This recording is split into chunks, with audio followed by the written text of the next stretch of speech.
What happens when you get your dream job? When you get rich? When you marry your soulmate? Will you truly find the ultimate happiness? Some say you could, but why is it that after all these events, many people just feel ordinary as time goes by?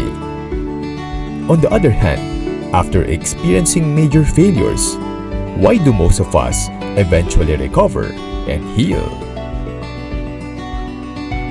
The science of psychology states that in response to positive or negative life events, humans have happiness set points where everything goes back automatically to the same level of happiness after a particular period.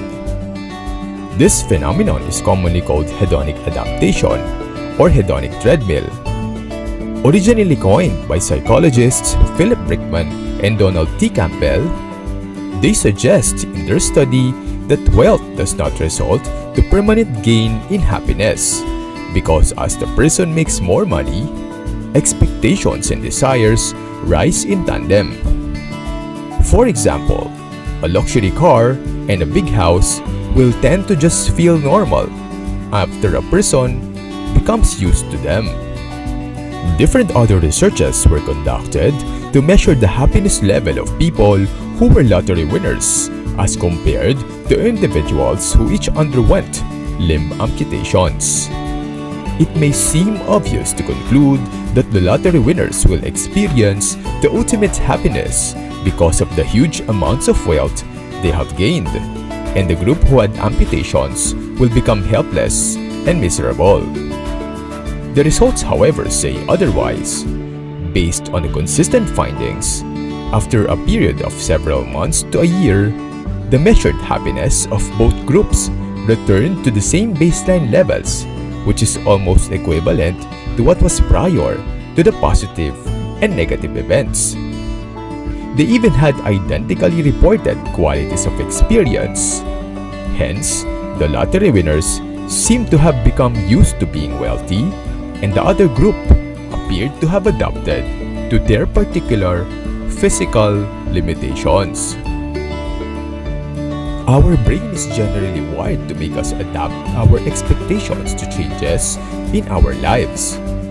Hedonic adaptation explains why for many of us, the positive or negative experiences will eventually go back automatically to neutral levels after some time. So what does the idea of hedonic adaptation tells us? While this may be good news for people who may encounter major setbacks and failures, does it imply that it is useless to find true happiness because the experience will eventually fade? Imagine that you are in a fairy tale story and you have reached the ending. Will you live happily ever after? If that is the case, will you truly become happy if you have everything and you won't want anything else? Hedonic adaptation makes us have reasons to move forward, to go on with our lives, whatever happens to us. Therefore, after experiencing grief and sadness, coping and emotional supports will surely help. But maybe, just letting time pass by can also heal us. On the other hand, whenever we feel high and ecstatic after getting what we have desired, we can surely enjoy. When the feelings subside, maybe it's an opportunity for us to move on, to continue looking for other meaningful experiences. Maybe it's also good to think that happiness should not be an end, but a habit, a way of life.